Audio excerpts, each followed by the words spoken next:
ബഹുമാനപ്പെട്ട മൂത്തിയച്ഛ, മറ്റച്ഛന്മാരെ, പ്രിയപ്പെട്ടവരെ, ഈ മൂത്തിയച്ഛൻ ഏതാണ്ടൊക്കെ പറഞ്ഞു. അതെല്ലാം ഒന്നും ഞാൻ വിലക്കെടുക്കുന്നില്ല. നിങ്ങൾ ഞാൻ എന്താ പറയണ്ടേ? ഞാനിവിടെ നിൽക്കുന്നു. ഒരുപാട് പേര് എന്നോട് വന്നപ്പോഴേ കുറേ ചോദ്യങ്ങളൊക്കെ ചോദിച്ചു. But I don't know where to start. എന്താ നിങ്ങൾക്ക് എന്നിൽ നിന്ന് കേൾക്കേണ്ടതെന്നൊന്ന് ഒന്ന് രണ്ട് പേരെങ്കിലും ഒന്ന് പറഞ്ഞാൽ അവിടെ നിന്നും ഇവിടെ നിന്നും പിന്നെ ക്യാരി ഓൺ, സമയം കളയാതെ. ഒന്നുമില്ല, ഞാൻ പോവുക.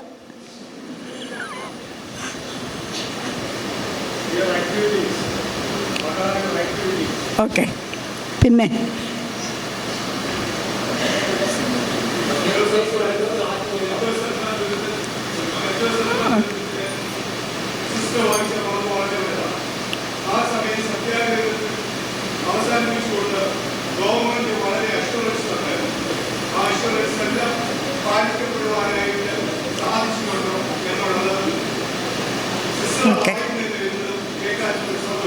ഓക്കെ, തുടങ്ങട്ടെ. ഇവിടെ നിന്ന് ആരും ചോദിച്ചിട്ടില്ലൊന്നും.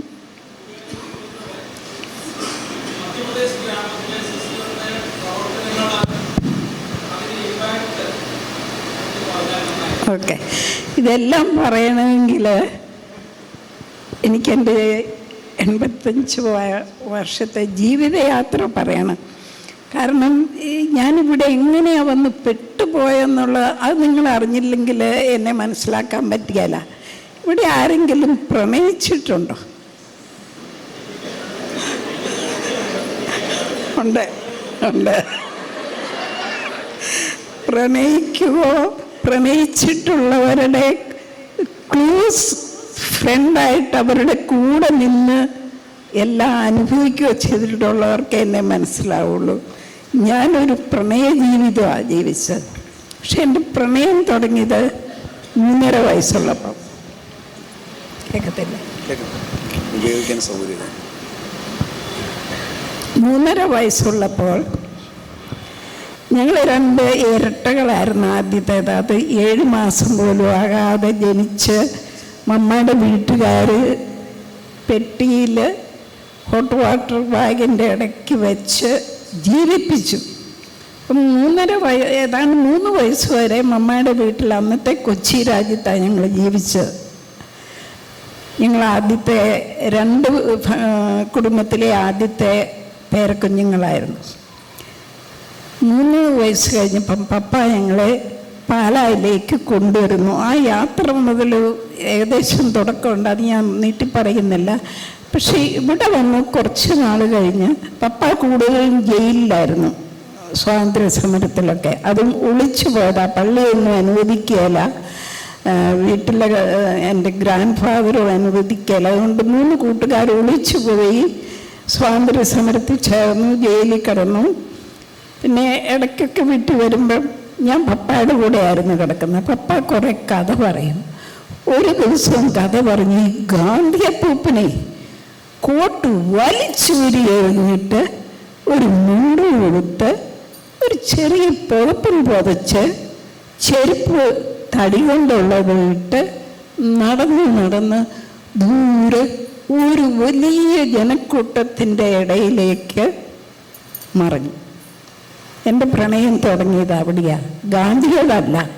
ഇങ്ങനെ എന്തൊക്കെയോ വലിച്ചെറിഞ്ഞ് ഒരു പുതിയ ജനസമൂഹത്തിലേക്ക്, ഇന്ന് വാക്കി പറയാം, അന്ന് ഇമേജേ ഉള്ളൂ, അങ്ങനെ എവിടെയോ പോയി മറയുന്ന ഒരു ജീവിതം. അതാണ് ഞാൻ പ്രണയിച്ചത്. അതുകൊണ്ട് ഞാൻ എന്നും ജീവിതത്തിൽ ഒറ്റപ്പെട്ടാണ് ജീവിച്ചത്. നോബഡി കുഡ് അണ്ടർസ്റ്റാൻഡ്, ആരോടും പറയാൻ പറ്റുന്നില്ല. പക്ഷേ ഇത് ഓരോ അവസരം വരുമ്പോഴും ഇത് തിളയ്ക്കുമായിരുന്നു. 3-ാം ക്ലാസ്സിൽ പഠിക്കുമ്പം ആ സ്കൂൾ ഞങ്ങളുടെ ആയിരുന്നു. പപ്പ അറിയുന്നത്, പപ്പ മാനേജറുമാണ്. സാറ് പറഞ്ഞു, റാണി ലക്ഷ്മിബായി കുതിരപ്പുറത്ത് സ്വന്തം കുട്ടിയെയും പുറത്ത് വെച്ച് കെട്ടി കേറിയിട്ട് കുതിരയെ ഓടിച്ചോടിച്ച് ഗ്രാമങ്ങൾ തോറും പോയി സ്ത്രീകളെ ഒന്നിച്ചു കൂട്ടി ഇംഗ്ലീഷുകാരെ ഓടിക്കാൻ ഒരു വലിയ സന്നാഹം. അപ്പോൾ എനിക്കങ്ങനെ, ഞാനൊരു പൊട്ടിയും കൂടെയാണ്. ഞാൻ ഓർത്ത് ഒരു കുതിരയെ കിട്ടിയ അങ്ങനെയാകുമെന്ന്. അന്ന് പപ്പ വരാൻ നോക്കിയിരുന്നു. പപ്പ വന്നു, പപ്പ എനിക്കൊരു കുതിര വേണം. കുതിരയോ? കണ്ടിട്ട് പോലുമില്ല പുസ്തകത്തിൽ. ഇന്ന് സാറ് ഇന്നൊക്കെ പഠിച്ച് പുസ്തകം കാണിച്ചു. അന്ന് എനിക്കൊരു ചലഞ്ച്, നീ അവരെ പോലെയാകാം, ആ റാണിയെപ്പോലെ, എനിക്കൊരു കുതിരയെ തരാം. അവിടെ കിടന്നു. ആ വർഷം തന്നെ സമ്മർ ഹോളിഡേയ്സിൽ ഫസ്റ്റ് കമ്മ്യൂണിൻ്റെ തയ്യാറെടുപ്പ്. അപ്പം ഈ വേദപാഠമൊക്കെ പഠിച്ചപ്പോഴും ടീച്ചർ ഒരു പാഠം പഠിച്ചു. അത് ഇന്നും എന്നെ എന്തോ തരത്തിൽ ബാധിക്കുന്നുണ്ട്, എന്നെ ഇളക്കി മറിക്കുന്ന ഒരു സംഭവമാണ്.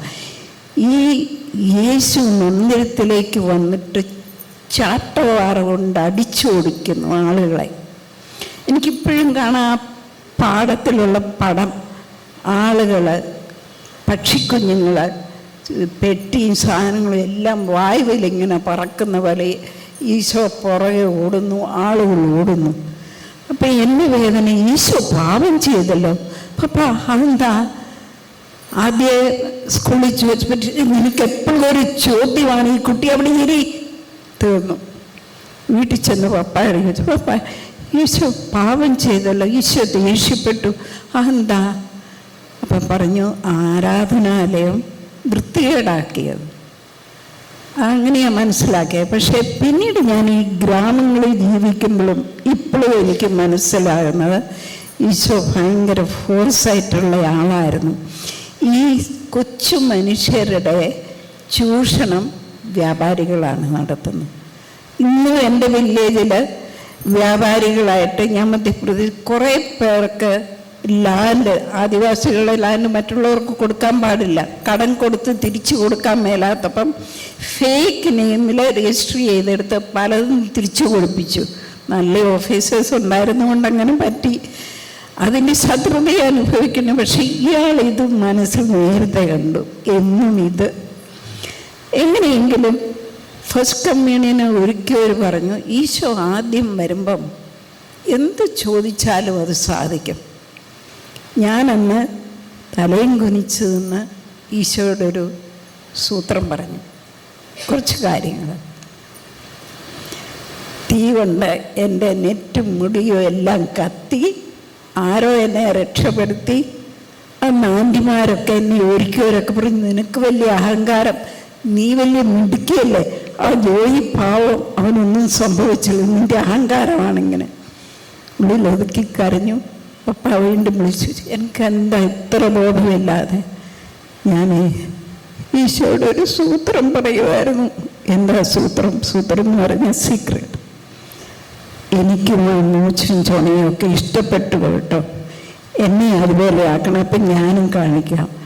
അന്ന് ഞാൻ ആ ചോദിച്ച വരം, ആ സൂത്രത്തിൻ്റെ ഫലം ഞാൻ അനുഭവിച്ചത് 2.5 കൊല്ലം മുമ്പ് സെക്രട്ടേറിയറ്റിന് മുന്നിൽ മഴയും വെയിലും കൊണ്ട് 18 ദിവസം നിരാഹാരം കിടന്നപ്പോൾ അന്ന് എനിക്ക് തോന്നി, അന്ന് ആ ചോദിച്ച് ആ ധൈര്യവും അതെല്ലാം അന്ന് കിട്ടി. ഒരുപാട് ആളുകളെ ഞാൻ മനസ്സിൽ കാണുന്ന പോലുള്ളൊരു ജനസമൂഹം, ജാതി മതമൊന്നുമില്ല, മൗലവി, സന്യാസിമാർ, അച്ഛന്മാർ, സ്റ്റുഡൻസ്, ഫിലിംകാർ, എല്ലാ തരത്തിലുള്ള ആളുകളും എന്നും ഉണ്ടായിരുന്നു കൂടെ.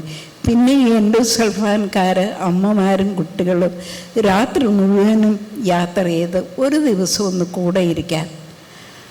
അന്നാണ് വാസ്തവത്തിൽ ഇതനുഭവിച്ചത്. ഇനി ഞാൻ കുറച്ചുകൂടി ചുരുക്കി പറയാം. ഇങ്ങനെയൊക്കെ സ്വപ്നം കിടക്കുന്നതുകൊണ്ട് എനിക്ക് ഒരിടത്തും ഫിറ്റ് ചെയ്യാൻ പറ്റുന്നത്. പലപ്പോഴും ഞാനൊരു മിസ്ഫിറ്റായിട്ടാണ് ജീവിച്ചത്. പക്ഷെ അങ്ങനെ ഇങ്ങനെ മുന്നോട്ട് പോവുക എങ്ങനെയെങ്കിലും എനിക്ക് ബോധ്യമായത് മാത്രം ചെയ്ത് കുറേയൊക്കെ കഴിഞ്ഞപ്പോൾ ആൻറ്റിമാരൊക്കെ കന്യാസ്ത്രീമാരാകുമ്പോൾ ഇപ്പം തോന്നി ഒരു കന്യാസ്ത്രീയാകാം. പക്ഷെ അവരുടെ കോൺവെൻറ്റിൽ പോയി കണ്ടപ്പോൾ ഇതല്ല, ഇറ്റ്സ് നോട്ട് ഫോർ മീ. പിന്നെ പ്രേക്ഷിതകേരളം ഞാൻ ഒത്തിരി വായിക്കുമായിരുന്നു. ഈ പിന്നെ ഇന്ന് പറഞ്ഞില്ല ഫാദർ ഡേമിയൻ്റെ പുസ്തകം വായിച്ചപ്പോൾ വെളുത്ത മനുഷ്യൻ ഈ കറുത്തവരുടെ ഇടയ്ക്ക് പണിയുന്നു, അവസാനം ചൂടുവെള്ളം കാല വീണപ്പം ലെപ്രസിയായെന്ന് മനസ്സിലായി. അതുപോലെ അന്ന് ഞാൻ ആഗ്രഹിച്ചു ആഫ്രിക്കയ്ക്ക് പോകാൻ, അവരുടെ കൂടെ ജോലി ചെയ്യാൻ. ഇങ്ങനെ തുള്ളി നടക്കുന്ന ഒരു കാലമാണ്. പക്ഷെ പ്രേക്ഷിത കേരളം വായിച്ചപ്പോൾ എനിക്കൊരു ഡയറക്ഷൻ കിട്ടി. ഈ സിസ്റ്റേഴ്സ് മരത്തിൻ്റെ അടിയിലിരുന്ന് അല്പവസ്ത്രധാരികളെ പഠിപ്പിക്കുന്നു, ഒരു കല്ലിൻ്റെ പുറത്ത് ഇഞ്ചക്ഷൻ കൊടുക്കുന്നു. ഇത് പറ്റിയതാണ്. പിന്നെ ഒരു പാട്ടും, കാറ്റും മഴയും വെയിലും മഞ്ഞും കൂട്ടാക്കാതീതാരോ മിഷണറിമാരെ പറ്റിയുള്ള പാട്ട്. കാറ്റും മഴയും വെയിലും ഒന്നും പ്രശ്നമല്ല. അപ്പം ഇതായപ്പോൾ ഏകദേശം ഞാൻ തുറന്ന് പറയാൻ തുടങ്ങി, എനിക്ക് മിഷന് പോകണം. അപ്പോൾ അവർ പറഞ്ഞു, നിനക്ക് ആരോഗ്യമില്ല, നീ അവിടുത്തെ ഇതൊന്നും പിടിച്ചു നിൽക്കാൻ പറ്റുകയില്ല. ഞാൻ സ്കൂളിൽ പോകുമ്പോൾ കുട കൊണ്ട് വെച്ചിട്ട് മഴയത്ത് ഈ പുസ്തകം എല്ലാം കുടയ്ക്കകത്തോട്ട് കയറ്റി വെച്ചിട്ട് കക്ഷത്തി വെച്ച് മഴയും നനഞ്ഞ് വീട്ടിലോട്ട് വരും. ഒരു ജലദോഷം വന്നില്ല, പനിയും വന്നില്ല, ഒന്നും വന്നില്ല. ബോധ്യമായി എനിക്ക് നേരിടാൻ പറ്റും. എന്നാലും അന്നത്തെ 6th ഫോം കഴിഞ്ഞേച്ച് പിന്നെയും നിൽക്കേണ്ടി വന്നു. ആരോഗ്യമില്ല. അപ്പോൾ ആ നിന്ന കാലത്ത് മെഴുകുതിരി, സോപ്പ്, കൊട്ടവട്ടി, ഇങ്ങനെ കുറേ കൂട്ടങ്ങൾ ഉണ്ടാക്കാനും എല്ലാം പഠിച്ചു, ഒത്തിരി വായിച്ചു. പിന്നെ ഇഷ്ടപ്പെട്ട 3 സ്ഥലത്തേക്ക് ആപ്ലിക്കേഷൻ അയച്ചു. അതിലാദ്യം കിട്ടുന്നിടത്തോട്ട് പോകാമെന്ന് വിചാരിച്ചു. അങ്ങനെയാണ് ഞാൻ ബീഹാറിലെത്തിപ്പെട്ടത്. പക്ഷേ ചെന്നൈ ആദ്യത്തെ ദിവസം ഞാൻ സിസ്റ്ററിനോട് പറഞ്ഞു, sister, I have no vocation, this is not the place for me. കാരണം അവരുടെ കുറ്റമല്ല, ഞാൻ ഇന്നും പറയല കോൺവെൻറ്റിൻ്റെ കുറ്റം, ഫോൾട്ട് വിത്ത് മീ. എനിക്ക് ക്ലിക്ക് ചെയ്യാൻ പറ്റുന്നില്ല. സാമാന്യം കംഫർട്ടബിൾ വെസ്റ്റേൺ ലൈഫ്, വെസ്റ്റേൺ സിസ്റ്റേഴ്സും ഒക്കെ ഉണ്ട്. അതേസമയം വഴിക്ക് യാത്ര ചെയ്തപ്പം ഈ ആദിവാസികളൊക്കെ നടക്കുന്നതും ഈ കോൺട്രഡിക്ഷൻ എനിക്ക് പറ്റുന്നില്ല. അവരോട് എനിക്ക് ഇതല്ല എന്ന് മാത്രമേ പറഞ്ഞുള്ളൂ. അവർ ഓർത്ത് ഹോംസിക്കാണ്, ചലിയുമായിട്ട് എന്നെ പിടിച്ചു നിർത്തി.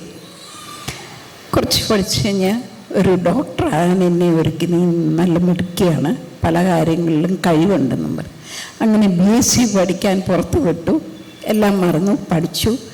പിന്നെ മെഡിസിൻ വന്നപ്പോൾ ഞാൻ പറഞ്ഞു, സിസ്റ്റർ ആയിട്ട് മതി, ഇപ്പം കോൺവെൻറ്റിലേക്ക് തിരിച്ചു വന്നു. ആദ്യത്തെ ദിവസം മുതൽ എന്നും പ്രാർത്ഥനയിലും സ്പിരിച്വൽ മെഡിറ്റേഷൻ ഇങ്ങനെയുള്ളപ്പോൾ ഞാൻ കരയുമായിരുന്നു. അല്ലാത്തപ്പോൾ ഞാൻ മിടിക്കുക, എല്ലായിടത്തും ഉണ്ട് ടേബിൾ റീഡിങ്, ഇംഗ്ലീഷൊക്കെ നല്ലത്. ഈ കരച്ചിൽ കണ്ട് 1 കൊല്ലം പോലും ഞാൻ സിസ്റ്റർ ആയില്ല കേട്ടോ. എല്ലാവരും എന്നെ ചിത്രീകരിച്ചിരിക്കുന്ന മടഞ്ചാടി, എക്സ്-നൺ, ഐ എം നോട്ട്. 1 കൊല്ലം പോലും ആകുന്നതിന് മുമ്പ് മദർ എന്നെ വിളിച്ചു. ഞാൻ എൻ്റെ സീനിയേഴ്സ് പ്രൊഫഷന് വേണ്ടിയിട്ട് നെറ്റും മുടിയും റീത്തും ഒക്കെ എല്ലാം ഞാനാണ് ഉണ്ടാക്കിയത്. അപ്പം മദർ എന്നെ വിളിച്ചിട്ട് പറഞ്ഞു, you go home, I booked your ticket. Mother, I don't want to go home. പിന്നെ എന്താ ഞാൻ അന്ന് ചോദിച്ച്, നിങ്ങളുടെ ഏതെങ്കിലും ഒരു ആദിവാസി ബ്രാഞ്ചിൽ എന്നെ മാലി തോട്ടപ്പണിക്കാരിയായിട്ട് വിട്ടേരെ. അവിടെയുള്ള ഈ ആദിവാസികളുടെ കൂടെ മനസ്സുകൊണ്ട് പറയുന്ന അവരുടെ കൂടെ ഇഴുകിച്ചേരുമ്പം I will find my vocation. No, you can't do that. You have a lot of talent. Go home, become a doctor, you serve. I said, Mother, I don't want. പിന്നെ അവരാലോചിച്ച് ഒരു ആദിവാസി മേഖലയിൽ ഹൈസ്കൂളിൽ പഠിപ്പിക്കാൻ വിട്ടു. പുറത്തിറങ്ങി.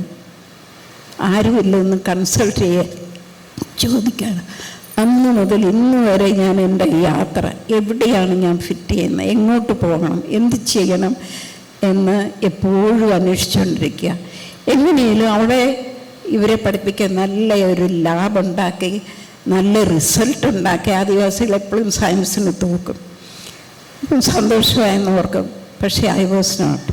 പിന്നെ ഞാൻ ബൈബിളിൽ കൂടി ഒരു യാത്ര നടത്തി. നിങ്ങളൊക്കെ ബൈബിൾ അരച്ച് കളിക്ക് കുടിക്കുന്നവരാണ്. ഞങ്ങൾ കാത്തലിക്സ് ഒന്നും ബൈബിൾ അച്ഛന്മാർ പറയുന്നതൊക്കെ കേൾക്കുകയുണ്ടായിരുന്നുള്ളൂ. ഇന്ന് വീടുകളിൽ വായിക്കുന്നുണ്ട്. അപ്പം അതൊന്നും കാര്യമായിട്ടില്ല. ഞാൻ ആദ്യം മുതലൊരു വായന നടത്തി. അപ്പോഴാണ് എനിക്ക് കുറേ തിരിച്ചറിവ്. ഈ ലോകത്ത് ഇന്നും പരസ്പര സ്പർദ്ധ, യുദ്ധം, മല്ല്, സ്നേഹമില്ല. അതുകൊണ്ടാണ് ഓരോ പ്രവാചകന്മാരെ ഇങ്ങോട്ട് വിട്ടത് ലോകം നന്നാക്കാൻ. ഒത്തിരി പേരെ വിട്ടിട്ടും സെയിം. ഇത് ഞാൻ ആലോചിക്കുന്ന എൻ്റെ ഇമാജിനേഷൻ കാണുന്ന ഈ ത്രീത്വം അവിടെ ഇരുന്ന് ഒരു മീറ്റിംഗ് കൂടി പറയുന്നു, നമ്മളിൽ ഒരാൾ പോകണം. It doesn't make any change now.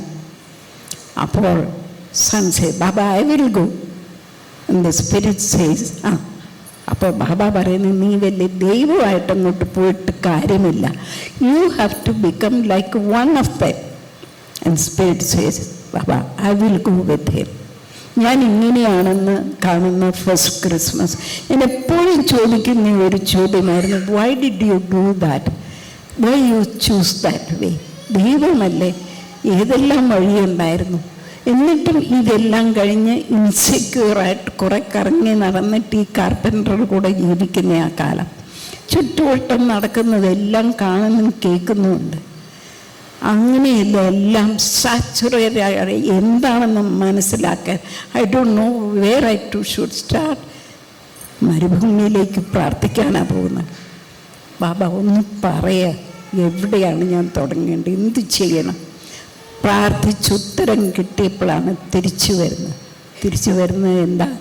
എന്താണ് പറയുന്നത്? എവിടെയാ? Luke 4:16-21. The Spirit of the Lord is upon me. He has anointed me to bring good news. ഈ ഗുഡ് ന്യൂസ് ഹല്ലേലൂയ പാടി ബഹളമെടുക്കാനല്ലായിരുന്നു പറഞ്ഞു. To release the oppressed. ഇങ്ങനെ പറഞ്ഞ് അവസാന ഭാഗം ആ ജൂബിലി വർഷം കടങ്ങളെല്ലാം എഴുതിത്തള്ളി ഓരോരുത്തരും ആരെയും പേടിക്കാതെ ഫ്രീ ആയിട്ട് നടക്കുന്ന ഒരു കാലം. ഇത് വേറെ എവിടെയെങ്കിലും ഈ വാക്കുകൾ കേട്ടിട്ടുണ്ടോ? ആരെങ്കിലും പറയാമോ? എക്സാക്ട്ലി സെയിം വേർഡ് ഒരാൾ ഇവിടുന്ന് കട്ടെടുത്ത് വേറൊരിടത്ത് എഴുതിയിട്ടുണ്ട്. നമ്മുടെ ഭരണഘടനയുടെ ആദ്യത്തെ വാക്കുകൾ same. We the people of India, having solemnly resolved to constitute India into a sovereign, socialist, secular, democratic republic, and to secure to all its citizens all justice, social, economic, and political liberty of thought, belief, faith, and worship, equality of status and opportunity, and to promote among them all fraternity, assuring the dignity of the individual and unity and integrity of the nation in our Constituent Assembly this 26th day of November 1949, enact, adopt, and give to ourselves this Constitution. ഞാൻ LLB പഠിക്കുന്നതിന് ഒത്തിരി മുമ്പേ ഈ constitution thoroughly study ചെയ്യാൻ. അതുകൊണ്ട് ഇത് കൂട്ടി വായിച്ചപ്പോൾ എനിക്ക് എൻ്റെ ഗോള് കിട്ടി, what I should live four. പക്ഷേ അത് എവിടെ പോകണം, എങ്ങനെ പോകണമെന്ന് അപ്പോഴും അറിയില്ല. കോൺവെൻറ്റിൽ നിന്ന് വിട്ടു, ഇവിടെ പഠിപ്പിക്കുന്നു. I am not very happy with it. തൽക്കാലം പിടിച്ചു നിൽക്കുന്നു. ഇവിടെ ആദിവാസികളൊക്കെ ആയിട്ട് പ്രേമമായി. But that's not enough. Something ഉള്ളിൽ പിന്നെയും വലിക്കുന്നുണ്ട്. ഇങ്ങനെയിരിക്കും. ഈ ദൈവം വലിയ പുള്ളിയാകട്ടെ, ഇങ്ങനെ കറക്കി വെച്ച് ഇടയ്ക്കിടയ്ക്ക് ഓരോ വഴി തുറന്നു തരും. Go this way. ആ ഇടയ്ക്ക് അവിടെ വരൾച്ചയുണ്ടായ 2 കൊല്ലം മഴയില്ല. ആളുകൾ മരിക്കുന്നു, മൃഗങ്ങൾ മരിക്കുന്നു. അവിടെ ഇവിടെയെല്ലാം ക്യാമ്പുകൾ. അപ്പോൾ അതിലേക്ക് ചാടി. അങ്ങനെ കുറേ ഇടപെട്ട് 2 വർഷമൊക്കെ ജോലി ചെയ്ത് പിന്നെയും വേറെ ഒരിടത്ത് ഒരു പരിപാടി. ഇങ്ങനെ വന്നപ്പോൾ എനിക്ക് തോന്നി, I need to know nursing. ഈ രോഗികളെ ശുശ്രൂഷിക്കാൻ എനിക്കറിയില്ല. അപ്പോൾ ഒരിടത്ത് പോയി നേഴ്സിംഗ് പഠിച്ചു. അതിൻ്റെ ഇടയ്ക്ക് ഞാൻ കുറേ യാത്രയൊക്കെ നടത്തി വഴിയറിയാതെ ബോംബെ ഫുട്പാത്തിൽ കൂടെ ജീവിച്ചു. ധർമ്മം തെറ്റിയില്ല. ഗുരുദ്വാരയിൽ പോയി ഭക്ഷണം കഴിക്കും, അവിടെ ഇവിടെ അലഞ്ഞതിരിക്കും, റെയിൽവേ സ്റ്റേഷനിൽ വന്ന് കിടക്കും, ഇങ്ങനെയൊക്കെ. എങ്ങനെയാലും ഇത് കഴിഞ്ഞ് എങ്ങോട്ട് ഇനി? നേഴ്സിംഗൊക്കെ പഠിച്ചല്ലോ. അപ്പോളിതാ എല്ലായിടത്തും പരസ്യങ്ങൾ. അഭയാർത്ഥികളുടെ ശുശ്രൂഷയ്ക്ക് വോളണ്ടിയർമാരെ ആവശ്യമുണ്ട്. ബംഗ്ലാദേശ്, പാകിസ്ഥാനിൽ നിന്ന് ഇങ്ങോട്ട് ഒഴുകിക്കൊണ്ടിരിക്കുക. ഇത് കണ്ടപ്പോൾ ഉടനെ ഇതാണ് അടുത്ത വഴി. എഴുത്തെഴുതി കൽക്കട്ട ആർച്ച് ബിഷപ്പിന്, come immediately, I am ready to volunteer 1 year or more എന്നാണ് പറഞ്ഞ് പോയി. ട്രെയിനിൽ കയറുമ്പം അതിൻ്റെ തലേ ദിവസം യുദ്ധം തുടങ്ങി. ഞാനിത് പപ്പായോടും അമ്മയോടും പറഞ്ഞിട്ട് പോകാമെന്ന് വിചാരിച്ചു. വീട്ടിലെത്തി. എല്ലാവരും പറഞ്ഞു, അച്ഛന്മാരൊക്കെ എന്ന് പറഞ്ഞാൽ അവിടെ യുദ്ധം മത്സ്യപ്പെടണ്ട. പക്ഷെ എൻ്റെ പപ്പായും അമ്മയോട് പോകണ്ടെന്ന് പറഞ്ഞിട്ട്, മരണത്തെ തടയാൻ ഞങ്ങൾക്ക് സാധിക്കില്ല, പോകണ്ടെന്ന് പറഞ്ഞിട്ട് ഇവിടെ വെച്ച് മരിച്ചാൽ ഞങ്ങൾ ഒരിക്കലും സഹിക്കുകയില്ല. അവിടെ പോകുന്നെങ്കിൽ അവിടെ മരിച്ചെങ്കിൽ കരയുമായിരിക്കും, പക്ഷെ അഭിമാനിക്കുകയുള്ളൂ. Let her do what she wants എന്നുള്ള രീതിയിൽ അവർ പറഞ്ഞു. ഞാൻ പോയി. അതൊരു വലിയ അനുഭവമായിരുന്നു. പിടിച്ചു കുലുക്കിയ സംഭവം. 100,000 വോളണ്ടിയേഴ്സിൻ്റെ അടുത്താണ് ഞാൻ ജോലി ചെയ്ത്. ടൈം ടേബിൾ ഒന്നുമില്ല. You work anyway, anything. ആരും വർക്ക് ചെയ്യാനില്ലാത്ത small pox, TB, cholera ward. 2 Belgian sisters ഉണ്ടായിരുന്നു ആദ്യം. അവരുടെ ഇടയ്ക്ക് ജോലി ചെയ്തു. പതുക്കെ യുദ്ധം കഴിഞ്ഞു, ലിബറേഷനായി. പതുക്കെ കുറേ മാസങ്ങളെടുത്തു അവരെ അങ്ങോട്ട് വിടാൻ. ഇതിലെല്ലാം എഴുത്തുകുത്തുമൊക്കെ നടത്തി ഇവരെ കുറച്ച് ട്രെയിനിങ്ങും ഒക്കെ കൊടുത്ത് ഇങ്ങനെ വിടുകയാണ്. അപ്പം ഞാൻ ഏതാണ്ട് ഒരുങ്ങി കുറേ പേരെ ട്രക്കിൽ വിട്ടു. അപ്പം അവിടെ നിന്ന് ഒരു ബിഷപ്പ് പറഞ്ഞിട്ട് ഞാൻ വോളണ്ടിയർ ചെയ്തു. I am ready. അങ്ങനെ ഇരിക്കുമ്പോഴാണ് ഒരിക്കൽ രാവിലെ 2-3 അമേരിക്കൻസ് ഈ റെഫ്യൂജി ക്യാമ്പിലേക്ക്, ആരോ എനിക്ക് വേണ്ടിയിട്ട്, എൻ്റെ ജീവിതത്തിലധികം ബർത്ത്ഡേ സെലിബ്രേഷനൊന്നുമില്ല, അന്ന് പാടുകയാണ് ഹാപ്പി ബർത്ത്ഡേ. ആരുടെ ബർത്ത്ഡേ ആണ്? ഈ സ്ത്രീ, ഷീസ് അവർ ബെസ്റ്റ് വോളണ്ടിയർ. പാട്ട് കഴിഞ്ഞ് ചെവി ചോദിച്ചു, what do you plan to do? ഞാൻ പറഞ്ഞു, എനിക്ക് MSW പഠിക്കണമെന്നുണ്ട്, പക്ഷേ right now I want to work in a war torn country. യുദ്ധം കൊണ്ട് മുറിക്കപ്പെട്ട ഒരു സ്ഥലത്ത് പോയി ജോലി ചെയ്യണം. അത് കഴിഞ്ഞ് ഇന്ത്യയിലേക്ക് തിരിച്ചു വന്ന് MSW ചെയ്യണം. അയാൾ എൻ്റെ അഡ്രസ്സും ഒക്കെ എഴുതിയെടുത്തു. പിന്നീട് ഒരു ഓട്ടോഗ്രാഫും വലിയ ഫോട്ടോയായിട്ട്, if you want to do MSW come to US, I am sponsoring you. American എംബസിയിലെ ഒരു അഡ്രസ്സും എൻ്റെ പേപ്പേഴ്സൊക്കെ റെഡിയാക്കാൻ. ഐ സെഡ്, ഞാൻ ഏറ്റവും സ്മോളസ്റ്റ് ആയിട്ടുള്ള ഒരു ഏരിയയിൽ കൊച്ചു മനുഷ്യരുടെ ഒരു സഹായമില്ലാത്തടത്ത് ജോലി ചെയ്യാൻ ഈ അമേരിക്കൻ സിലബസ് എന്നെ ഹെൽപ്പ് ചെയ്യല. I don't want to come, thank you എന്നും പറഞ്ഞു വിട്ടു. അതാരായിരുന്നെന്നറിയാമോ? ജോൺ എഫ് കെന്നഡി, അന്നത്തെ പ്രസിഡൻറ്റിന് ക്ലോസ് ആയിട്ടുള്ളയാണ്. അയാളുടെ ബർത്ത്ഡേ ആയിരുന്നു എൻ്റെ ബർത്ത്ഡേ. അതുകൊണ്ടാണ് ബർത്ത്ഡേ ഗിഫ്റ്റ് തന്നത്. I don't regret I didn't go. ഇതും കഴിഞ്ഞ് 2 കൊല്ലം ബംഗ്ലാദേശ് ജോലി ചെയ്തിട്ട് ബോംബെയിലേക്ക് MSW പഠിക്കാൻ വരും. ഒരാഴ്ച കഴിഞ്ഞപ്പോഴത്തേനും മതിയായി. I said I can do this course. 3 ദിവസം ബോംബെ സിറ്റിയിൽ ഫീൽഡ് വർക്ക്, ഈ അമേരിക്കൻ പുസ്തകമൊക്കെ വായിക്കുക, അസൈൻമെൻ്റ് എഴുതുക. I can. പക്ഷെ അവരെന്നെ പിടിച്ചു നിർത്തി. Because I was too good, past experience. പിന്നെ എൻ്റെ അസൈൻമെൻറ്റ്സും ചില പ്രൊഫസേഴ്സൊക്കെ മേടിച്ചെടുക്കാൻ തുടങ്ങി. May I use it for teaching. അങ്ങനെ അവിടെ നിന്ന് ഏതാണ്ട് വിടാനിരുന്നെങ്കിലും അവർ 1 കൊല്ലം പരീക്ഷ എഴുതുന്നവരെ ഞാൻ നിന്നു കൊടുത്തിട്ട് 1 കൊല്ലത്തെ കഴിഞ്ഞ് ഞാൻ വീണ്ടും വിട്ടു.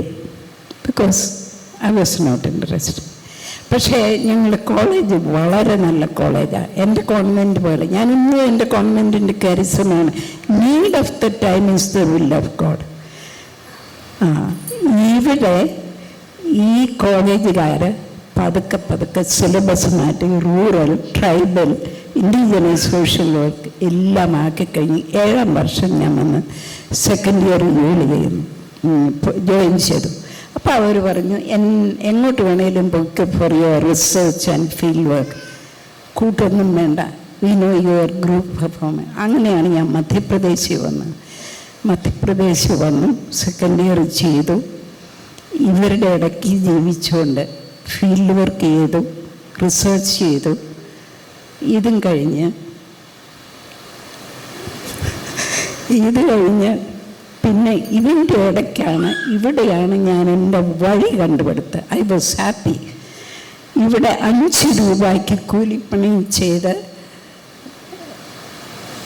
അന്നേരത്തേനും എനിക്ക് ഹോമിയോ, നേഴ്സിംഗ് ഇതൊക്കെ ഉണ്ട്.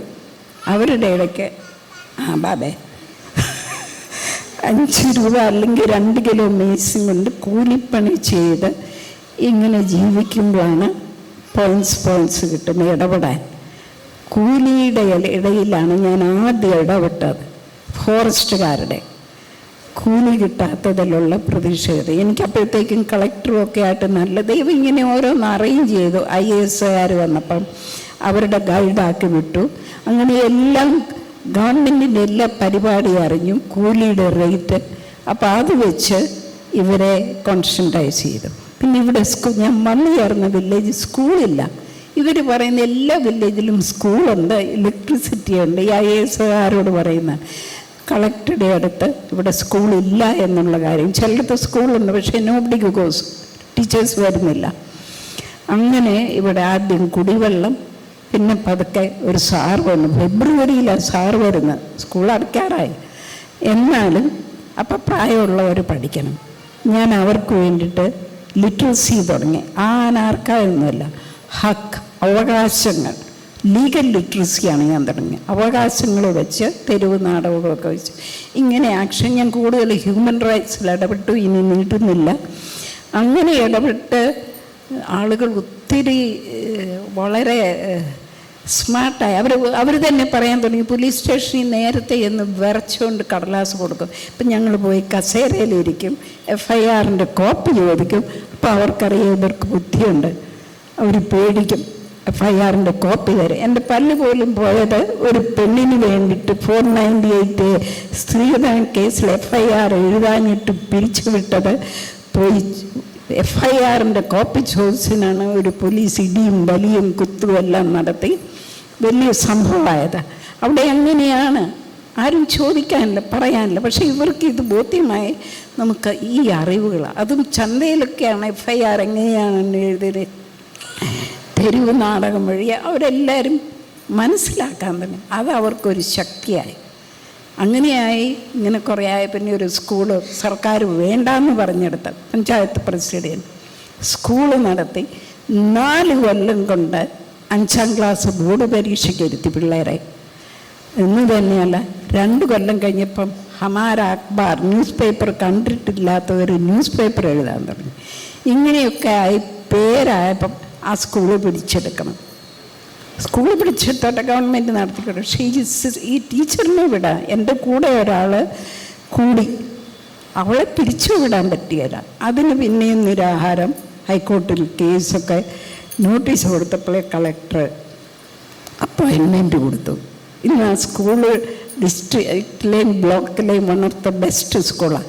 ഏറ്റവും കൂടുതൽ ആദിവാസികൾ 5ാം ക്ലാസ് കഴിഞ്ഞ് നവോദയയിൽ അഡ്മിഷൻ കിട്ടുന്ന ഇവിടത്തെ. അങ്ങനെ ഒരു ചരിത്രം സൃഷ്ടിച്ചു. ഇങ്ങനെയൊക്കെ കുറേ ആയിക്കഴിഞ്ഞപ്പോഴാണ് എൻ്റെ ഫാദർ മരിക്കുന്നു. ഞാൻ വീട്ടിൽ നിന്നൊന്നും മേടിച്ചിട്ടില്ല. അപ്പോൾ അവർ എന്നെ വിളിച്ചെങ്കിലും അന്ന് ഞാൻ 22 ബെയർഫുട്ട് ടീച്ചേഴ്സിന് ട്രെയിനിങ് കൊടുക്കുന്ന കാലം. ഞാൻ പോയില്ല. എൻ്റെ വീട്ടുകാർ വന്ന് കുറച്ച് പൈസ തന്നു. അപ്പം ഞാൻ വിചാരിച്ചു എന്ത് ചെയ്യണം, I don't want to distribute just like that. അപ്പോഴാണ് തോന്നിയത് ഞാൻ എല്ലാം കൊണ്ടും ആദിവാസിയായി. But I didn't become a farmer. ഇവരെല്ലാം കൃഷിക്കാരാണ്.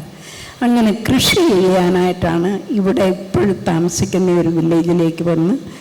കൃഷി എന്ന് പറഞ്ഞാൽ ഇവർ ചെയ്യുന്ന കൊലകൂട്ടം, ഇവർ ചെയ്യാത്ത കൂട്ടം. ഒരു 10 F ആണ് എനിക്ക്. Food, fruit, fodder, fertiliser, folk medicine, ഇങ്ങനെ കുറേ. അതേസമയം ഞാൻ അതിൻ്റെ കൂടെ കൂടിയത് foster care for mother earth, no detergent, ഒന്നുമില്ലാതെ ട്രഡീഷണൽ ആൻഡ് ഓർഗാനിക് ഫാമിങ്. അത് ചെയ്തുകൊണ്ട് ജീവിക്കുമ്പോഴാണ് കാസർഗോഡ് നിന്നൊരു വിളി. 2018 ജനുവരി 30 സെക്രട്ടേറിയറ്റിൽ സമരം ഉദ്ഘാടനം ചെയ്യണം. എനിക്ക് ഏകദേശം അറിയാമെങ്കിലായിട്ടില്ലോ. ഞാൻ പറഞ്ഞു ഞാൻ 3-4 ദിവസം മുമ്പേ വരെ എനിക്ക് കാസർഗോഡ് ഒന്ന് കറങ്ങണം. അവിടെ കറങ്ങി അവിടുത്തേത് കണ്ട് ചങ്ക് പൊട്ടിയാണ് അവിടെ നിന്ന് ഞാൻ ഇറങ്ങിയത്. നിങ്ങൾ നെറ്റിൽ അടിച്ചു നോക്കിയാൽ ദയാബായി മലയാളം സോങ് എന്ന് അടിച്ചാൽ അന്ന് ഞാൻ എഴുതിയ പാട്ടും ഒരു വീഡിയോയും കിട്ടും. പക്ഷെ അതിൻ്റെ അടിയിലുള്ള കോണ്ടാക്റ്റ് അത് വേറൊരാൾ എന്നെ പറ്റിച്ച് എൻ്റെ ഉപയോഗിച്ച് അവരത്തത് കേരളത്തിൽ ഒരേ ഒരു ജില്ലയാണ് ഇതുപോലെ ജീവശവങ്ങൾ പോലെ കിടക്കുന്ന രോഗികളും നിവൃത്തിയില്ലാതെ കടം മേടിച്ചുമൊക്കെ മംഗലാപുരത്ത് പോയി ചൂഷണം ചെയ്യപ്പെട്ട് കടം ബാധ്യതയിൽ മരിക്കുന്ന കുറേ സംഭവങ്ങളുണ്ട്. അങ്ങനെയുള്ള ഒരിടത്ത് കൊടുക്കാൻ അവർ കോഴിക്കോടാണ്. കോഴിക്കോട് എന്തുകൊണ്ട്? ഏഷ്യയിലെ നമ്പർ 1 മെഡിക്കൽ കോളേജ് ഹോസ്പിറ്റൽ കോഴിക്കോടുണ്ട്. ഏഷ്യയിലെ വേറെ 2 മെഡിക്കൽ കോളേജുണ്ട്, 8 സൂപ്പർ സ്പെഷ്യാലിറ്റി ഉണ്ട്. എന്നിട്ടും കോഴിക്കോട് വെച്ചുകൊണ്ടിരിക്കുകയാണ്. ചർച്ചയ്ക്ക് പോലും എടുക്കില്ല. It should never happen, it should be in എന്തിനാ കുറേ പേരുടെ സ്ഥലം വിൽക്കാൻ? റിയാസ്, വേറെ പ്രമാണികൾ, PT ഉഷ, ഇങ്ങനെ സ്ഥലം വിൽപ്പിക്കുക. ഇതാണോ ജനാധിപത്യം? അത് പിന്നീട് I will take other steps, but I M stuck now. ഇതിൻ്റെ ഇടയ്ക്ക് ഇതെല്ലാം കഴിഞ്ഞ് ഞാൻ കാസർഗോഡ് ചെറിയ തോതിൽ അറ്റ്ലീസ്റ്റ് കുറച്ച് വിക്ടിംസ് ഉള്ളിടത്തെങ്കിലും തെറപ്പി പിന്നെ മറ്റ് ഹെൽപ്പ് കൊടുക്കാവുന്നതുകൊണ്ട് തുടങ്ങി.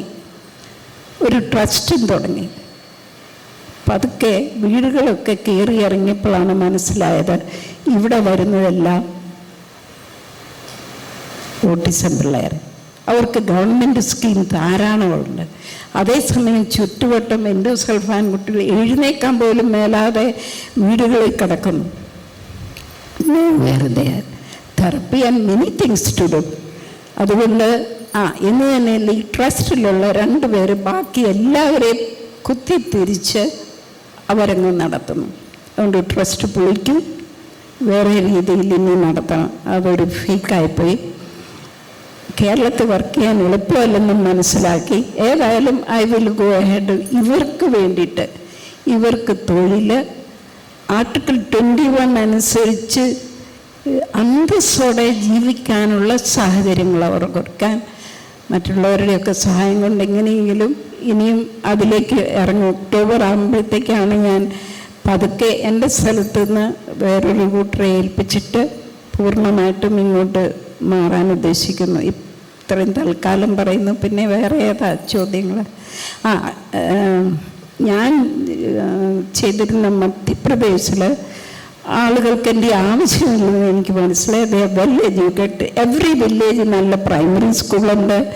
എവറി 10 or few kilometers ഒരു ഹൈസ്കൂളുണ്ട്.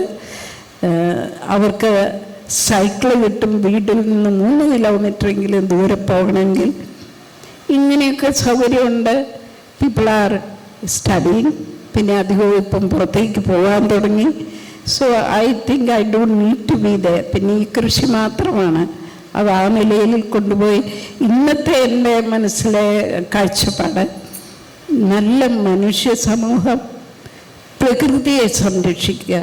ഇന്ന് എല്ലാ വിധത്തിലും പോകുന്നത് പ്രകൃതിയെ ചൂഷണം ചെയ്തുകൊണ്ടാണ്.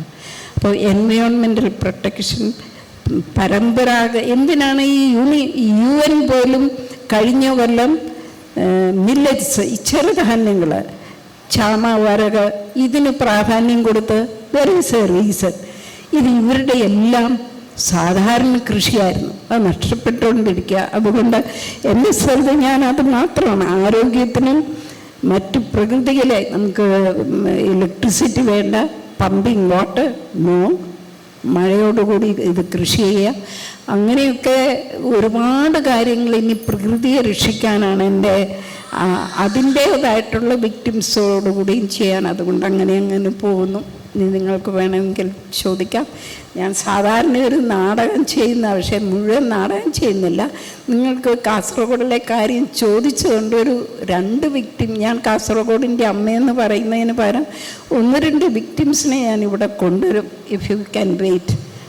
കാസർഗോഡിൻ്റെ കാര്യം ഒരാൾ പ്രത്യേകം ചോദിച്ചിരുന്നല്ലോ.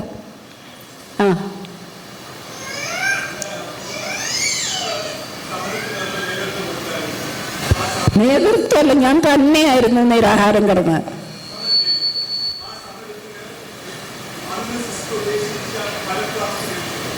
അത് ആർട്ടിക്കിൾ 21-ന്റെ ക്ലിയർ ലൈസൻസ് ആണെന്ന് ചില സിസ്റ്റങ്ങളൊക്കെ ബോധിക്കും, ഞങ്ങൾക്കും ബോധിക്കും. പക്ഷേ ഗവൺമെന്റിന്റെ ഭാഗത്തുനിന്നോ ഇവരെ അവർ അപ്ഡേറ്റ് ചെയ്യാനായിട്ട് ഒന്നും പെരുമാറിയിരിക്കുന്ന സമയത്ത് അത് നമ്മുടെ കേരളത്തിലെ ജനങ്ങളുടെ കുഴപ്പവും ഭരണാധികാരികളുടെ കുഴപ്പമായിരുന്നു. അതെ, നമ്മൾ പ്രതികരിക്കുന്നില്ല. പിന്നെ ഇതേ പ്രശ്നം കർണാടകയിലുണ്ട്. Udupi, South Canara, North Canara. കർണാടകയിലെ ഒരു ഡോക്ടറാണ് ഇവിടെ വന്ന് പഠിച്ചിട്ട് ഇത് 150 വർഷം വരെ പോകുന്ന കലാമിറ്റിയാണ് ഇതിൻ്റെ ഇമ്പാക്റ്റ്. അയാളാണ് സുപ്രീം കോടതി പോയി ഇത് ബാൻ ചെയ്ത് 2000-ൽ ബാൻ ചെയ്തു. 20 വർഷം ഹെലികോപ്റ്റർ വഴിയാണ് അടിച്ചുവിട്ടത്. ഇത് അനന്തർ നാഗസാക്കി, ഹിരോഷിമ പോലെ ഇത് തുടർന്ന് ഇന്നും കുട്ടികൾ ജനിക്കുന്നുണ്ട് ഇതിൻ്റെ എല്ലാ സിംറ്റം. എന്നിട്ടും അധികാരികൾ പറയുന്നത് ഇത് എൻഡോസൾഫാൻ അല്ല. ഒരു കളക്ടർ, അയാൾ IAS അല്ലായിരുന്നു, ഡയറക്റ്റ്, അയാൾ പറഞ്ഞതാണ്. ഞാനതിന് മറുപടിയായിട്ടൊരു മലയാളം വാരികയിൽ ഒരു ഇൻ്റർവ്യൂവിൽ അയാൾ പറഞ്ഞതായി എൻഡോസൾഫാൻ ഹാനികരമല്ല, 10 ദിവസം കലക്കി വെച്ച വെറും പച്ചവെള്ളമാണ്. അതിന് ഞാനൊരു മറുപടി, ഒരു ആർട്ടിക്കിളും ഞാൻ എഴുതി. ഒരു പിടി ചോദ്യങ്ങളും ബണ്ടിൽ ഓഫ് കോൺട്രഡിക്ഷൻസ് എന്നൊക്കെ പറഞ്ഞുകൊണ്ട് ഞാൻ എഴുതിയതുവാ. പക്ഷേ ഇതൊക്കെ വെറും അവരുടെ ഉത്തരവാദിത്തത്തിൽ നിന്ന് രക്ഷപ്പെടാനുള്ള മാർഗമാണ്. ഞാൻ ഇത്രയും കടലാസ് കെട്ടും കൊണ്ടാണ് ഈ കളക്ടറെ കാണാൻ പോയത്. അയാൾ ചോദിച്ചു, നിങ്ങൾക്കൊക്കെ എന്തറിയാം, വല്ലതും പഠിച്ചിട്ടുണ്ടോ? ഞാനൊരു ശാസ്ത്രജ്ഞനാണ്. എനിക്ക് തോന്നി സാറേ 4ാം ക്ലാസ് വരെ പഠിച്ചിട്ടുള്ളൂ എന്ന് പറയാണ്. 4 പറഞ്ഞില്ല, എൻ്റെ ഡിഗ്രി ഒന്നും പറഞ്ഞില്ല. പക്ഷേ ഒരു കെട്ട് കടലാസുണ്ട്. ഇത് മറ്റ് രാജ്യങ്ങളിൽ എൻഡോസൾഫാൻമാരെ പറ്റി ശാസ്ത്രജ്ഞന്മാർ നടത്തിയ പഠനത്തിൻ്റെ റിപ്പോർട്ടുകളാണ് എന്നും പറഞ്ഞാണ് ഞാൻ പോയത്. അയാളുടെ സ്ഥാപനം ഇത് എൻഡോസൾഫാൻ. ഒരു കുട്ടി ഇത് മേത്ത് വീണേച്ച് 35 കൊല്ലം കിടന്ന് മരിക്കുമ്പോൾ അമ്മ ഇങ്ങനെ എഴുന്നേറ്റ് എടുത്തുകൊണ്ട് പോയി. 45 വയസ്സായ ഒരു കുട്ടിയെ മരിക്കുമ്പം അമ്മ കയ്യിലെടുത്തുകൊണ്ട് പോയി ചുരുങ്ങി ഇല്ലാതായി. അതാണ്. ഒരുപാട് തരത്തിലുള്ള പ്രശ്നങ്ങളുണ്ട്. അപ്പം ഇവർക്ക് ജീവിക്കണം. ഇവർക്കും അമ്മമാർക്കും, പല അമ്മമാർക്ക് 2-3 കുട്ടികളുണ്ട്. അവർക്ക് പുറത്തു പോകാൻ സാധ്യതയില്ല. ഈ കുട്ടികളെയും കൊണ്ട് വീട്ടിൽ കഴിയുന്നു. അവർക്കൊരു ജീവിതം വേണം, മറ്റുള്ളവരുമായിട്ട് ബന്ധപ്പെടാൻ അതുകൊണ്ട് ഈ ഒരു 100 പ്രൊഡക്ട്സ് ഉണ്ടാക്കുന്ന തൊഴിൽ ഞങ്ങൾ പ്ലാൻ ചെയ്യുന്നു. പക്ഷേ ഐ ഹാവ് നോ മണി. എനിക്ക് പുതിയ ട്രസ്റ്റ് ഉണ്ടാക്കണം. ഞാൻ അവിടുത്തെ മാർത്തമ്മ ചർച്ചുമായിട്ട് സംസാരിച്ചു, ബിഷപ്പുമായിട്ടും. അവരോടുകൂടി ക്ലബ് ചെയ്ത് തുടങ്ങി. കുറേ കഴിയുമ്പോൾ അവരെ ഏൽപ്പിക്കാനാണ് ഞാൻ ഉദ്ദേശിക്കുന്നത്. ഓൾറെഡി സ്പീച്ച് ഡിഫക്റ്റ് ഉള്ളവർക്ക് they are doing wonderful work. But that's not enough. There are so many other things. അപ്പം ഇതെല്ലാം കൂടെ കൊണ്ടുപോകണമെങ്കിൽ പല തലത്തിൽ ജോലി ചെയ്യണം. അതാണ് അടുത്ത പദ്ധതി. സർക്കാർ അന്ന് വാഗ്ദാനം ചെയ്തു ന്യൂറോളജിസ്റ്റിൻ്റെ ഒന്നായിരുന്നു. കാരണം ഇവിടെ ഒരുപാട് പേർക്ക് ന്യൂറോ പ്രോബ്ലമുള്ള, അവിടെ ന്യൂറോളജിസ്റ്റ് ഇല്ല. ഒരു ന്യൂറോളജിസ്റ്റ് വന്നു. അയാളെ പോയി കണ്ടപ്പോൾ അയാൾ പറഞ്ഞ ഒരു പേനായും പാഡും ഇരുന്നുകൊണ്ട് എനിക്ക് ജോലി ചെയ്യാൻ പറ്റില്ല. There is no way to scanning ചെയ്യാനോ ടെസ്റ്റ് ചെയ്യാനുള്ള മാർഗങ്ങളൊന്നുമില്ല. അത് ഏതാണ്ട് 1 വർഷം കഴിഞ്ഞാണ് അത് കിട്ടിയത്. ഒരു കാലത്ത് ലിഫ്റ്റില്ലായിരുന്നു. ചുമട്ട് തൊഴിലാളികൾ ഫ്രീ ആയിട്ട് പേഷ്യൻസിനെ ചുമന്നുകൊണ്ട് ഫസ്റ്റ് ഫ്ലോറിലേക്ക് പോകുമായിരുന്നു. അങ്ങനെ എല്ലാം കൊണ്ടും നെഗ്ലക്റ്റ് ചെയ്യപ്പെട്ട ഒരു സമൂഹമാണ് അവിടുത്തെ. ചോദിക്കാനായിരുന്നില്ല. ഇന്നും ഞാൻ എപ്പോഴും യാത്ര ചെയ്യുമ്പോൾ മംഗലാപുരത്ത് ഏറ്റവും കൂടുതൽ കാണുന്നത് ഈ കാസർഗോഡ് നിന്നുള്ള രോഗികളെയാണ്. നമ്മുടെ കേരളത്തിൽ അവർക്ക് പോകാനൊരു സ്ഥലമില്ല, ചികിത്സിക്കാൻ സ്ഥലമില്ല. ഞാൻ വന്ന ആദ്യത്തെ വർഷം ആദ്യത്തെ ഒരു മീറ്റിങ്ങിൽ അന്ന് പത്രത്തിൽ കണ്ടതാണ് ജസ്റ്റിസ് ദേവേന്ദ്ര രാമചന്ദ്രൻ ഹൈക്കോടതിയിലെ ഒരു കേസിൻ്റെ ഡിസിഷൻ. ഒരു പേഷ്യൻ്റ് ക്യാൻസറായിട്ട് കടം വാങ്ങി ചികിത്സിച്ച് മടുത്ത് കടം റൈറ്റ് ഓഫ് ചെയ്യാൻ ഹൈക്കോടതിയിൽ പോയി. ആ ജസ്റ്റിസ് പറഞ്ഞിരിക്കുന്ന ഇവിടുത്തെ രോഗികളെ ശുശ്രൂഷിക്കേണ്ടതും അവർക്ക് വേണ്ടുന്ന എല്ലാം കൊടുക്കേണ്ടത് സർക്കാരിൻ്റെ ചുമതലയാണ്. അതുപോലെ ഇപ്പം ക്യാൻസർ കൂടിക്കൊണ്ട് every house is becoming one cancer patient. ഇതിൻ്റെ ഒക്കെ ഇമ്പാക്റ്റ് ആൾ പറയുന്നു ഇവർക്കെല്ലാം ഫ്രീ ട്രീറ്റ്മെൻറ്റ് ഗവൺമെൻറ് കൊടുക്കണം. ആര് കേൾക്കുന്നു? അതും കൂടെ കണ്ടപ്പോൾ എനിക്ക് കൂടുതൽ ധൈര്യമായി.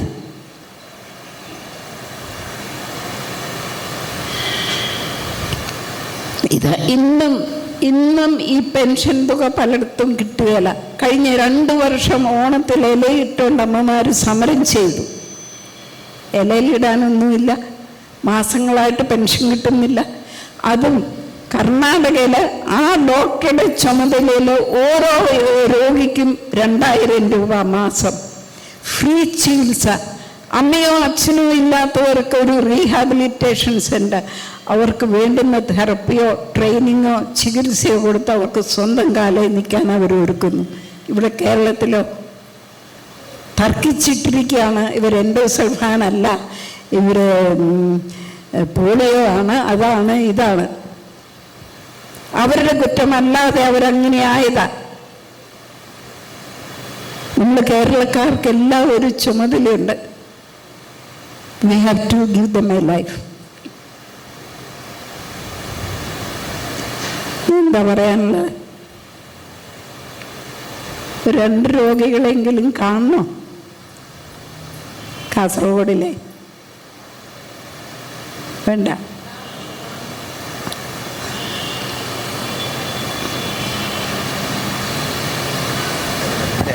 അതവിടെ ഇവിടെ കാണിക്കുക, അവിടെ എല്ലാവരും കാണുകയല്ല.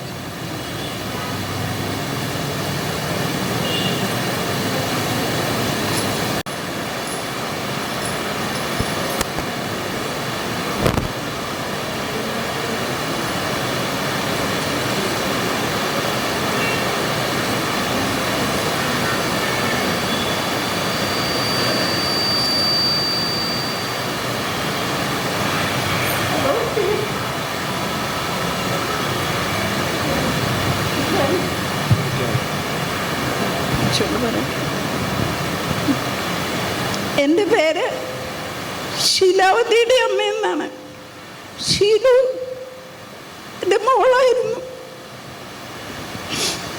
അവള് 3ാം ക്ലാസ്സിൽ പഠിക്കുമ്പോൾ സ്കൂളിൽ നിന്ന് വരുമ്പോൾ വിമാനെന്നും പറഞ്ഞ് എല്ലാവരും കൂടെ ആർത്ത് വിളിച്ചു അവിടെ നിന്നു. മോളുടെ ശരീരം മുഴുവൻ ഈ വിമാനം ഛർദിച്ച് തുപ്പി. അവളെ വൃത്തികെട്ട ഡ്രസ്സും കൊണ്ട് വീട്ടിൽ വളർന്നപ്പോൾ ഞാൻ വഴക്കൊക്കെ പറഞ്ഞു. എനിക്കാകെയുള്ളത് എൻ്റെ ശീലമായിരുന്നു. അച്ഛൻ മരിച്ചുപോയി. ഞാൻ പണിയെടുത്തായിരുന്നു അവളെ വളർത്തിയത്. അവളെ കണ്ടപ്പം വഴക്കൊക്കെ പറഞ്ഞെങ്കിലും കുളിപ്പിച്ച് കഞ്ഞിയും കൊടുത്ത് കിടത്തി. എൻ്റെ ശീലു പിന്നെ എഴുന്നേറ്റിട്ടില്ല. കിടന്ന കിടപ്പിൽ 35 വർഷമാണ് അവളെ കിടന്നത്. നിങ്ങളെ പോലെ പഠിച്ച് തുള്ളിച്ചാടി നടക്കേണ്ട കുട്ടിയായിരുന്നു. അവൾ വളരെ മിടുക്കിയായിരുന്നു. അവൾ കിടന്ന് ചുരുങ്ങി കൊച്ചുകുട്ടി പോലെ ഒരു സിനിമാ നടനെ, ഒരു കുഞ്ചാക്കോ ആള് വന്നപ്പോൾ എൻ്റെ കുട്ടിയെ കണ്ട് പൊട്ടിക്കരഞ്ഞു പോയി. ഒരു മനോരമയിൽ ഒരാൾ വരുമ്പോൾ എപ്പോഴും മാഡം എനിക്കൊരു മൊബൈൽ വേണം. അവളുടെ അവസാനത്തെ ആഗ്രഹം ഒരു മൊബൈൽ കിട്ടാനായിരുന്നു. ഒരു മൊബൈൽ കൊടുത്തു. 3-4 മാസം അവൾ ഉപയോഗിച്ചു. എൻ്റെ ശീലു പോയി. ഞാൻ പണിക്ക് പോകുമ്പോൾ ഒരു അരിവാളും ഒരു പൂച്ചക്കുട്ടിയെ അവളുടെ അടുത്ത് ആക്കിയിട്ടാണ് ഞാൻ പണിക്ക് പോയത്. ചുറ്റുവട്ടവും കാട്.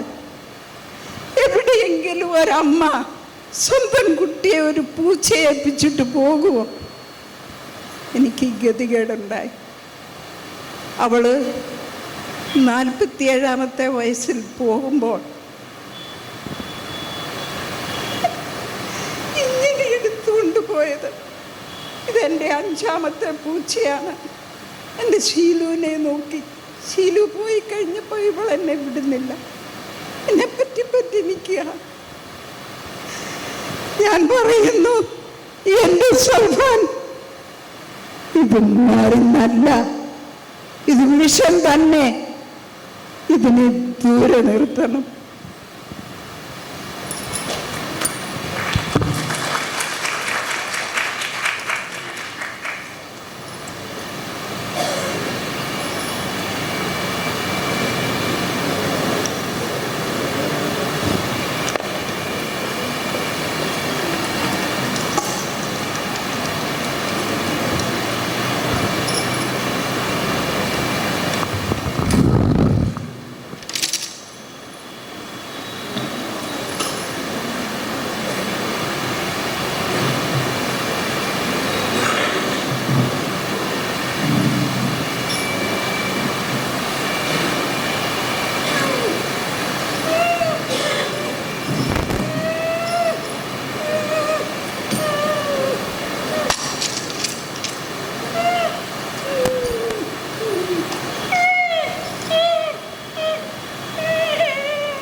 ഞാൻ അതിൻ്റെ കൂടെ പാടാം.